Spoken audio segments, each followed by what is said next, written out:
tourner ensemble dans les Écritures. On continue notre étude suivie du livre des Proverbes.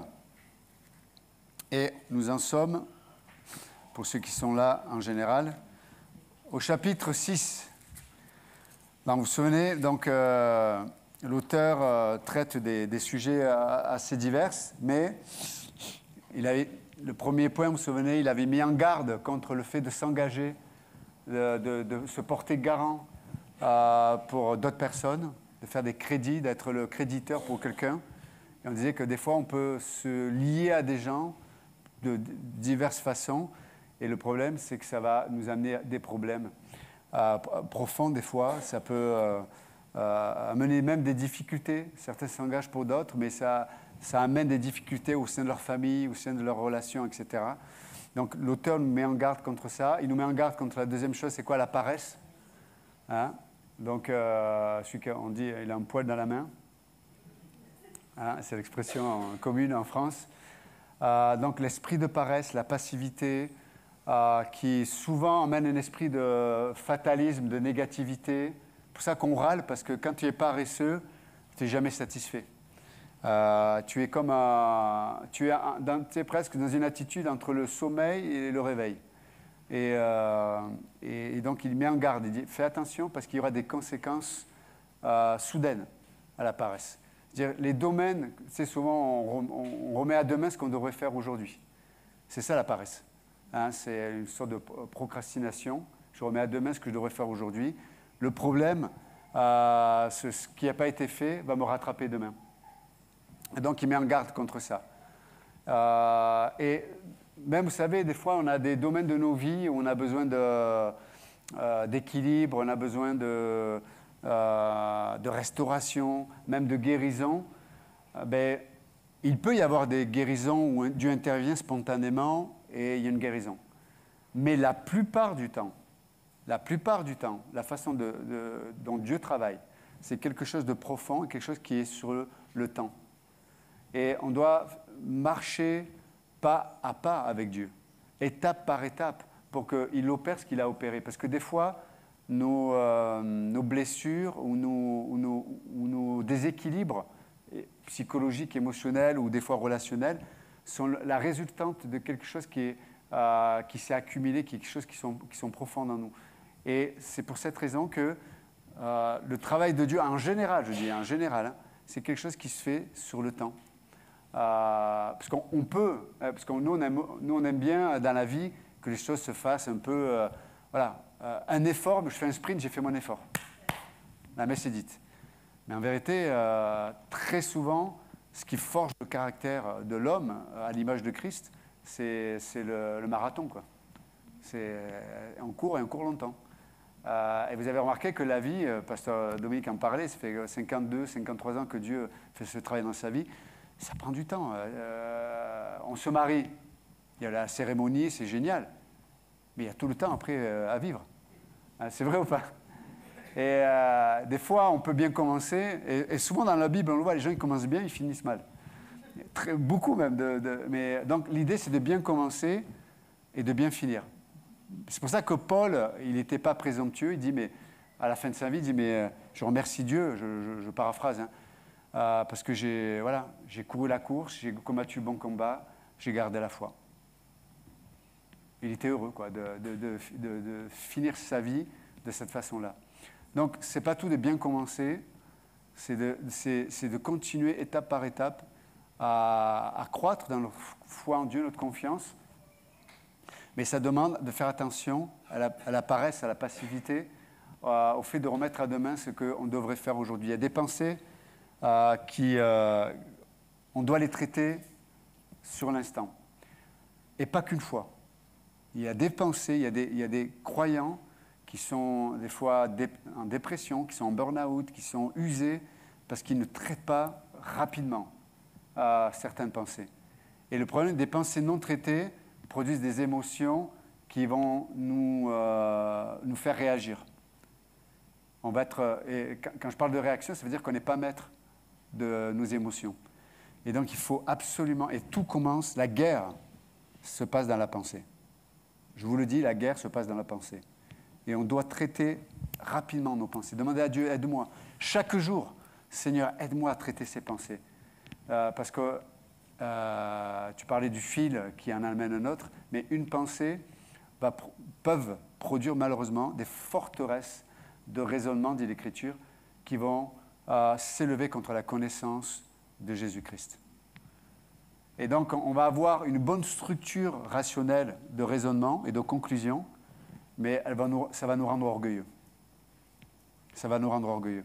Et pour ceux qui étaient à l'étude biblique mardi, on a dit que la douceur, en tout cas la définition de la douceur biblique, Pasteur Chibili a donné une définition, il disait que la douceur biblique, ce n'est pas la faiblesse. Il y a des gens qui paraissent faibles, qui paraissent mielleux, qui parlent doucement. Il y a des gens qui ne réagissent pas, qui n'explosent pas, mais qui sont un orgueil incroyable. Ils ne disent pas un mot plus haut que l'autre, mais ils résistent, ils résistent, ils résistent. Et puis vous avez des gens qui, à l'extérieur, ou dans leur façon de parler, on n'a pas l'impression qu'ils sont doux, mais ils sont doux de cœur. Vous pensez que David était doux de cœur ? Il était. Vous pensez que Moïse, la Bible dit qu'il était l'homme le plus doux de la terre. Vous pensez que Jésus n'était pas doux ? Extrêmement doux, mais rempli d'autorité, rempli de force qui venait du Père. Amen. Donc la douceur, ce n'est pas la mauvaise faiblesse. Par contre, la douceur, et j'aimais ce que disait Pasteur Chibeli, disait, c'est premièrement de ne pas résister dans ta pensée. Je ne résiste pas dans ma pensée à la sagesse de Dieu. Je ne résiste pas. Vous savez comment on résiste ? On argumente. On argumente. Oui, mais moi, c'est différent. Oui, mais vous n'avez pas vécu ce que j'ai vécu. Oui, mais... Les oui, mais...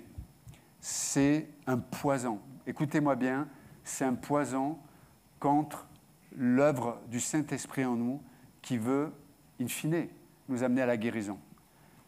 Et soyons honnêtes, ces oui mais là, ils produisent quels fruits ?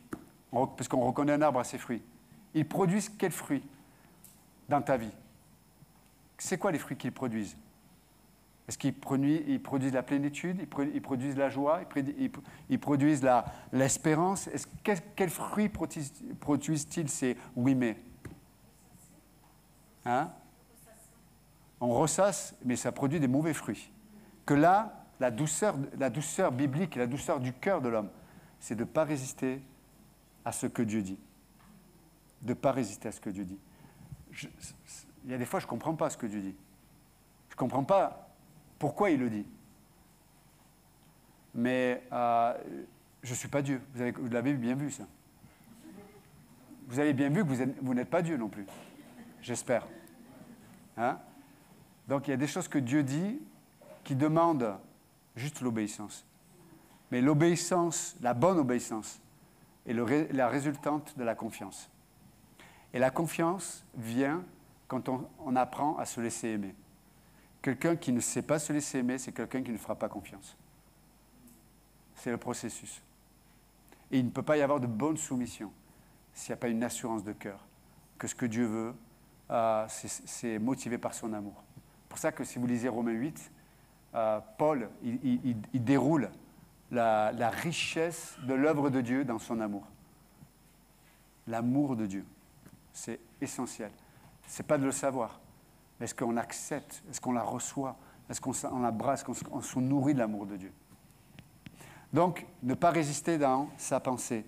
Ne pas réagir dans ses émotions. C'est la deuxième expression de la douceur. Ne pas réagir dans ses émotions. Vous savez, quelqu'un qui réagit dans ses émotions, c'est quelqu'un qui est lié ou esclave des autres. Quand tu réagis, c'est-à-dire tu réagis après l'action de quelqu'un, c'est-à-dire que tu es soumis, tu es dépendant des autres. Combien de gens aujourd'hui sont dans la réaction émotionnelle et non pas doux devant Dieu? Parce que la douceur devant Dieu, c'est des émotions qui sont contrôlées par la pensée de Dieu. Oui, si je pense mal, je vais avoir des émotions incontrôlables ou incontrôlées. Vous entendez? Regardez, on est dans un monde, les gens ils sont sur la route, sont capables de s'entretuer. Pour un regard, pour une cigarette, il y a des gens qui ont été tués. C'est la folie, quoi.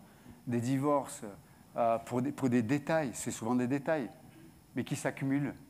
Et quand tu ne nettoies pas les petites choses, ça devient... vous savez, quand ils n'ont pas vidé les poubelles, là, pendant un mois, ils nous ont pas vidé les poubelles, là. Vous avez vu? Il y avait des rats et tout après. Dans la vie de beaucoup de croyants, les petits détails non traités à la façon de Dieu, ça devient une décharge publique. Ça devient n'importe quoi. Et quand c'est une décharge publique, tu ne sais plus, déjà ça pue, ça attire des mauvaises bestioles. Et troisièmement, tu ne sais plus comment te débarrasser de tout ça. Tu es perdu. Ça te paraît une montagne. Donc c'est vraiment important de ne pas remettre à demain ce que Dieu te dit, ou ce que Dieu te demande aujourd'hui, maintenant. Et troisième expression ou facette de la douceur, c'est pas se rebeller dans sa volonté. Donc il y a la pensée, il y a les émotions et il y a la volonté. La troisième expression de la douceur, c'est pas se rebeller dans sa volonté. Vous savez, il y a des gens des fois qui peuvent avoir raison dans certaines situations, mais leur façon d'exprimer leur position, c'est rempli de rébellion. Et la Bible dit que la rébellion est l'expression de l'orgueil, et Dieu résiste aux orgueilleux. Donc tu peux rester dans ton coin en ayant raison, hein, mais Dieu va rester en face de toi et te résister. Au lieu de te servir et de t'accompagner, de te porter, il va te résister. C'est pas ce que l'on veut, non? Hein? Donc la paresse, le deuxième point. Troisième, c'est, on avait vu, la semaine dernière, on avait commencé. On va lire ensemble quelques versets.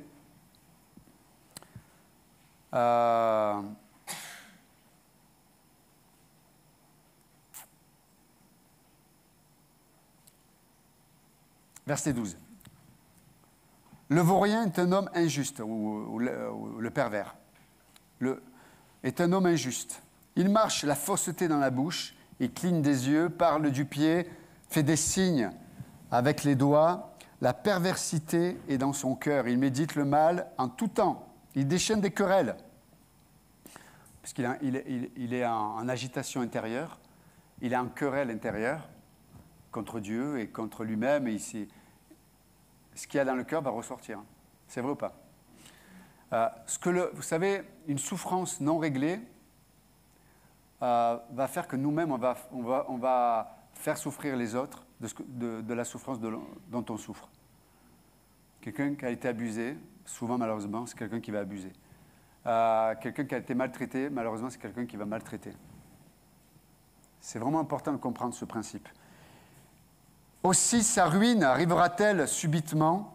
Il sera brisé tout d'un coup et sans remède. Il y a 6 choses pour lesquelles l'Éternel a de la haine. Le mot haine en hébreu, ça parle pour lesquelles Dieu devient ton ennemi. C'est ennemi le mot.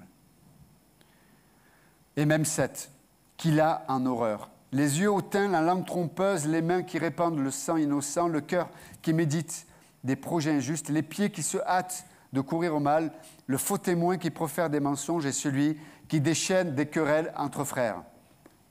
Waouh, sacré programme. Hein?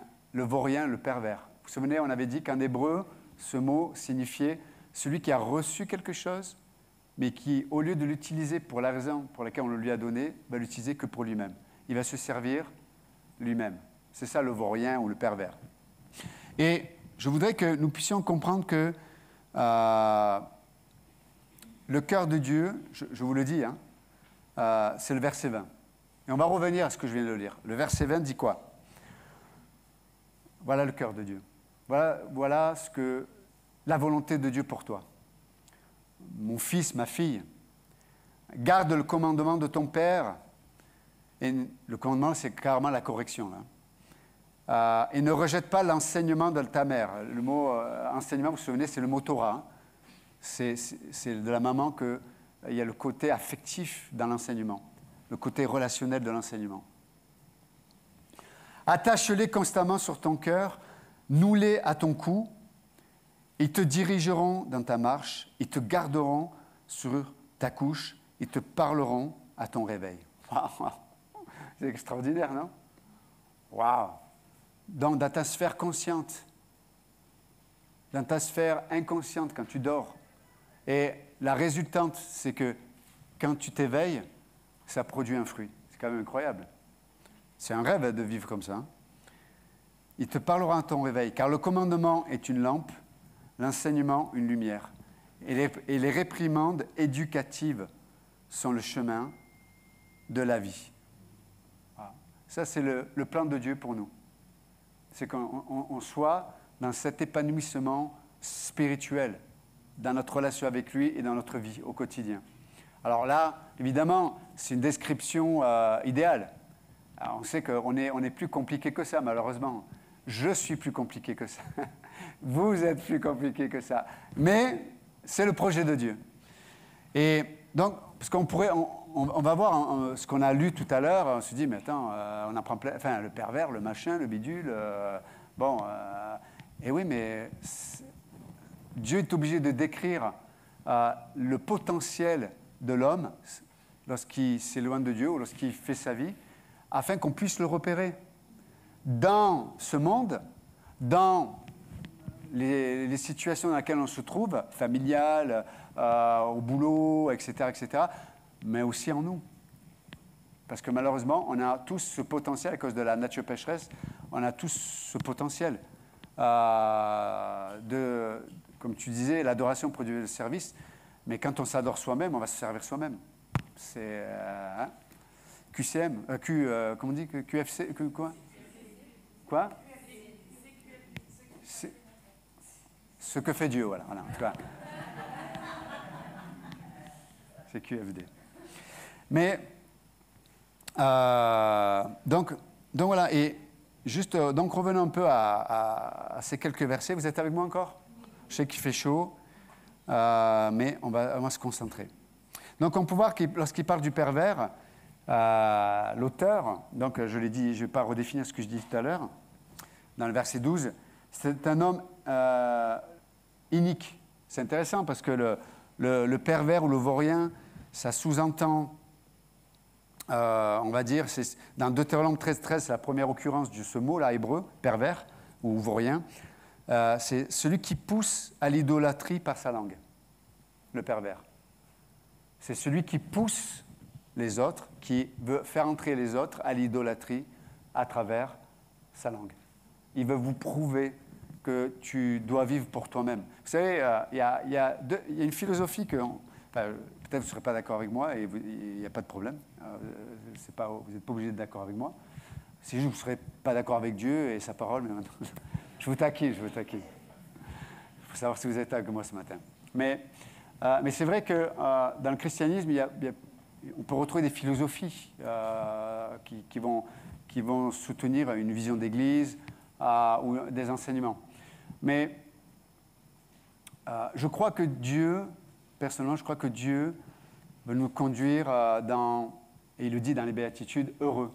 Vous savez cette expression, heureux, kairos, en grec, la plénitude, il veut nous conduire dans ce heureux-là. Mais souvent, ce mot heureux est en concurrence avec le mot bonheur. Et c'est difficile. Vous savez, beaucoup de gens se tournent vers la foi ou vers Dieu, viennent à l'église, se disent, Seigneur, moi je veux le bonheur, quoi. Je te sers, c'est pour le bonheur.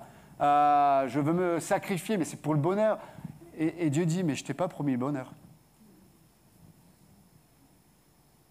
Je suis désolé, peut-être vous n'aurez pas dû venir ce matin, je ne sais pas. Dieu nous a promis cette expression « heureux ». Et regardez les béatitudes, « heureux ceux qui sont pauvres en esprit ». Ah, ce n'est pas le bonheur. C'est pauvres en esprit, heureux ceux qui sont persécutés. Ah, heureux ceux qui seront calomniés. Il n'y a pas un truc un peu plus... Jésus dit, ne pensez pas que ce qu'ils m'ont fait, ils ne vont pas vous le faire. Ah. Mais on peut être heureux au milieu de tout ça. Est-ce qu'il y a des moments de bonheur? Alléluia, heureusement, on n'est pas des machines. Il y a des moments de bonheur. Et gloire à Dieu, il faut en profiter. Mais ce n'est pas le plan de Dieu.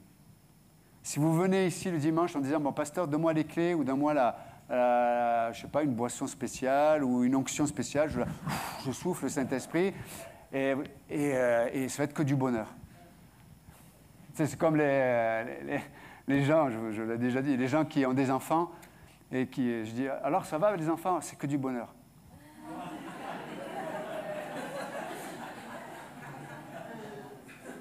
Ah bon? Ah bon? Que du bonheur, d'accord. Bon. Ah, c'est là où je commence à croire aux ovnis, aux extraterrestres.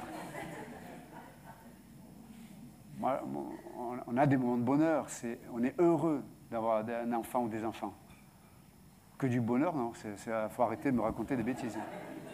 Mais j'aime pas cette expression, c'est que du bonheur. J'ai de mettre, arrête! Arrête! Arrête de mentir comme ça, là. Tu nous vends un produit qui n'existe pas. C'est terrible, ça. C'est que du bonheur. Tu vois, je vis un amour incroyable, c'est que du bonheur. Attends un peu. Tu vas vivre du bonheur, oui. Tu vas être heureux, oui. Mais heureux que ceux qui sont persécutés. Heureux ceux qui n'arrivent pas à communiquer. Etc., etc. Ah, en tout cas. Voilà, vous m'avez attiré en dehors de mon message. Mais juste pour dire que philosophiquement, c'est important. Si vous pensez que l'évangile, c'est Dieu qui nous promet le bonheur, ici-bas, je veux dire, hein, vous êtes trompé de Dieu. Hein. Ceux qui vous promettent ça, ce sont des faux prophètes. Si vous lisez l'Ancien Testament, souvent les faux prophètes, ils promettaient au roi, allez-y, vous allez avoir la victoire, tout va bien se passer. Mais même les rois qui étaient tordus, se disaient, bon, ils vont toujours dans mon sens. Donc il allait voir son ennemi, le vrai prophète, il disait, et toi, qu'est-ce que tu dis? Tu vas mourir. Ah, bon, ça va mal se passer. Wow. Donc Dieu ne promet pas le bonheur, il nous promet d'être heureux. Il nous promet sa présence. Il nous promet ses promesses. Il nous promet ses provisions dans ce que nous vivons. Et encore une fois, je ne dis pas qu'il n'y aura pas des moments de bonheur. Mais le bonheur dans le sens que c'est la norme, ici-bas. Si vous connaissez quelqu'un, vous me le dites. Hein? Voilà. Mais simplement, des fois, on peut venir à l'église avec cet objectif-là. Et quand Dieu amène la correction, quand Dieu dit « Non, mais ce que tu penses est pourri », quand Dieu dit, mais ta façon de vivre, ben là, il faut une réforme, il faut quelque chose qui change, il faut que tu me rejoignes, parce qu'on ne peut pas marcher ensemble si on ne se met pas d'accord. Hein? Mais quand on pense cette philosophie de bonheur, on se dit, peu importe ce que je fais, le Seigneur va bénir. Maintenant, Dieu dit, je haïs 6 choses, même 7. Vous comprenez ce que je veux dire? C'est que Dieu a le droit d'exister, hein. Il a le droit d'être qui il est. Il a le droit d'aimer et de haïr certaines choses. C'est souvent, on ne lui laisse pas... on dirait qu'il est... C'est une baguette magique, impersonnelle, et qui doit faire ce que... Non, Dieu est quelqu'un. Il est vivant. Vous êtes avec moi? Et on ne peut pas le manipuler, et on ne peut pas lui faire changer d'avis. Il est qui il est. Par contre, il a, on l'a lu tout à l'heure, ce désir. C'est qu'on vit cette notion d'être rempli, heureux de sa provision, de son amour et de sa direction. Vous savez, la satisfaction d'avoir le Saint-Esprit qui témoigne à ton esprit que ce que tu vis, de ce que tu penses, que ce que tu dis, même si ce n'est pas parfait, ça va dans le sens du cœur de Dieu. Il y a... Waouh! Il y a une satisfaction spirituelle. Même si tout autour de nous n'est pas parfait. Donc le pervers, c'est celui qui pousse à l'idolâtrie. Et l'idolâtrie, c'est pour ça que je vous ai parlé de tout ça, l'idolâtrie, la vraie idolâtrie, c'est pas d'adorer un morceau de bois, mais c'est d'adorer le bonheur. Vous entendez? C'est pour ça que les sociétés occidentales, où il y a beaucoup de confort, malheureusement, vous savez, il y a un pasteur qui vit à Gaza, chrétien, donc, qui a fait le tour des églises. Et donc le gars, avant de repartir, le comité de pasteurs lui dit, mais alors, t'as vu nos églises en France et le gars, il a dit, j'étais extrêmement déçu. Ah bon? Ben, t'as vu nos bâtiments, t'as vu comment Dieu nous a bénis, t'as vu la richesse, t'as vu... Il dit, j'étais extrêmement déçu. Il dit, mais nous, nos croyants, il dit, ce pasteur disait, mais il y a 3 semaines, j'ai baptisé 2 jeunes filles de 18 ans. Elles ont été tuées pour leur foi. Des croyants qui viennent se réunir à Gaza risquent leur vie à chaque semaine. Mais je peux vous dire qu'il n'y en a pas un qui manque à l'appel. Ils sont au rassemblement. Il dit, mais moi, ce que j'ai vu dans vos églises, c'est des gens qui cherchaient, oui, du confort. Les uns, pour X ou Y raison, les gens ne viennent même pas, ne se rassemblent pas. Il dit, moi, j'étais extrêmement déçu, j'étais choqué du christianisme que j'ai vu en France. Bon, les pasteurs, ils ne disaient plus rien. Hein. Les autres, ils avaient les oreilles qui, tu sais, comme les chiens, là. Et je ne dis pas ça de vous, hein. Je dis ce témoignage de ce pasteur, et c'est vrai que ça... je l'ai pris moi le premier. Je dis, c'est vrai que... voilà, on aime le confort malgré tout, et ce n'est pas un problème. Hein. Mais si le confort fait que je commence à adorer ce confort, à m'adorer moi-même, mes désirs, mes soucis, mes blessures, mes inconforts, et je parle que de ça, et c'est le vaurien, le pervers, qui il veut convaincre tout le monde que Dieu n'est pas là, quoi. Que Dieu est inexistant, que Dieu est incapable. Oui, mais le Dieu que tu adores est incapable, parce que c'est toi que tu adores. Mais si tu adores Dieu, il peut te guérir de ta dépression, il peut te guérir de tes blessures. Est-ce qu'on le croit ou on ne le croit pas? Non, mais je veux dire, à un moment donné, il faut se parler en face, quoi. Est-ce que c'est vrai ou c'est pas vrai? Si c'est pas vrai, mes amis, dimanche matin, ben, tu vois, il y a les motards qui vont faire une balade dehors, on va promener, quoi. Voilà. Mais c'est vrai. Ce qui est révélé, c'est vrai. Le Saint-Esprit, il est réel. La vie éternelle, elle est réelle. La résurrection, c'est vrai. Le corps de Christ, mystique, spirituel, il est vrai. Ce que Dieu a fait dans ton histoire personnelle, c'est vrai. Est-ce que Dieu s'est arrêté d'être Dieu? Et Dieu nous dit non. Adore-moi. Regarde-moi. Parle de moi. Pense avec moi. Et tu verras si je suis mort. Tu verras si je suis comme les autres idoles, qui sont inanimées, qui ne peuvent rien faire pour toi.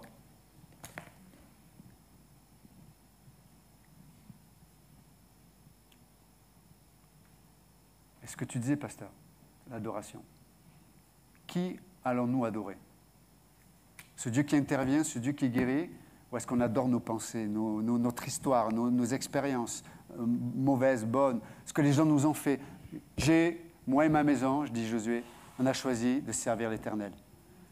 Arrête, Johan, de ressasser, d'adorer tes blessures, de ressasser ton passé, de ressasser ce que les gens t'ont fait. Regarde ce que Dieu a fait. Compte les bienfaits de Dieu.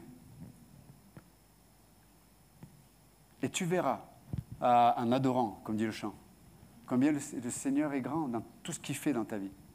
Tu verras que ce côté noir, négatif, cet orage, ces ténèbres qui sont sur ta tête, là, ils vont disparaître. Confesse, proclame et adore le vrai Dieu. Arrête d'adorer tes blessures, arrête d'adorer tes craintes. Arrête. On adore notre Dieu. Et on va être rempli de foi, rempli de confession, rempli de, comme dit l'auteur tout à l'heure, là. Cette parole va te garder dans ta journée, elle va te garder dans ton sommeil. Combien de gens souffrent, ils ne dorment plus. Dieu veut te garder. Dieu veut que tu médites, que tu t'attaches à sa parole. Pas simplement intellectuellement parlant, ça ne marche pas. Hein. De faire juste de répéter la Bible comme ça, c'est pas Harry Potter. Hein. C'est je mélange la foi à ce que je connais de la parole. Dans ma journée, pourquoi il parle d'abord de la journée? Parce que c'est la sphère où on est conscient. La sphère où ma volonté peut rencontrer la volonté de Dieu. Et je pense avec Dieu. Et je proclame Dieu. Et je dis, Seigneur, je connais ces versets, mais je le crois par la foi. Je mélange la foi. Et quand tu mélanges la foi à ce que dit Dieu, ton sommeil, va être gardé par cette parole. Et à ton lever, tes dispositions intérieures vont aller vers les choses de Dieu. C'est pas extraordinaire, ça? Donc, Seigneur, merci encore ce matin pour ta parole. Merci de disposer, c'est vrai, nos cœurs dans cette douceur que tu nous demandes d'avoir. Mon Dieu n'est pas mort, il est vivant. Amen. C'est toi que nous voulons adorer. Il y a tellement de choses qui veulent nous obliger à nous adorer nous-mêmes. Des mensonges, des philosophies qui ne sont pas l'Évangile. Mais la bonne nouvelle, c'est que malgré nos péchés, malgré notre rébellion, on était ennemis de Dieu, dit Paul.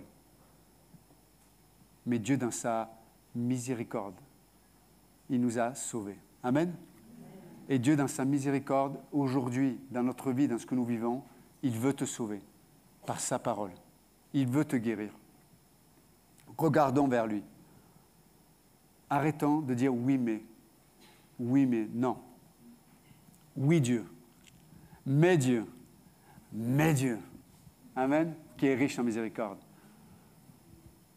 À cause de son amour, il vient nous saisir. Seigneur, merci encore aujourd'hui pour ta parole. Merci pour ton esprit qui veut nous convaincre que oui, c'est toi qui as raison et c'est moi qui ai tort. C'est toi qui es vrai. C'est toi qui es ressuscité. C'est toi qui es au milieu de nous. C'est toi qui marches au milieu des chandeliers dans l'Apocalypse. C'est toi le témoin fidèle. C'est toi le bon pasteur. C'est toi qui nous tiens dans tes mains. C'est toi qui nous sauves. C'est toi qui nous parles. C'est toi qui nous rencontres. C'est toi qui nous guéris. C'est toi qui veux nous convaincre. C'est toi qui relèves notre tête. Nous te bénissons ce matin, Seigneur. Et nous t'adorons. Est-ce qu'on peut lever nos mains vers lui ce matin et dire oui, Seigneur, c'est toi. Et seulement toi. Alléluia. Merci, Jésus. Nous t'aimons, nous t'adorons. C'est toi qui es la tête de cette Église. C'est toi qui es le chef de nos familles, qui est le chef de mon couple. C'est toi qui es le boss à mon travail. C'est devant toi, c'est pour toi que je fais de tout mon cœur. Alléluia. Nous te bénissons. Et l'Église dit, Amen. Que Dieu vous bénisse. Merci.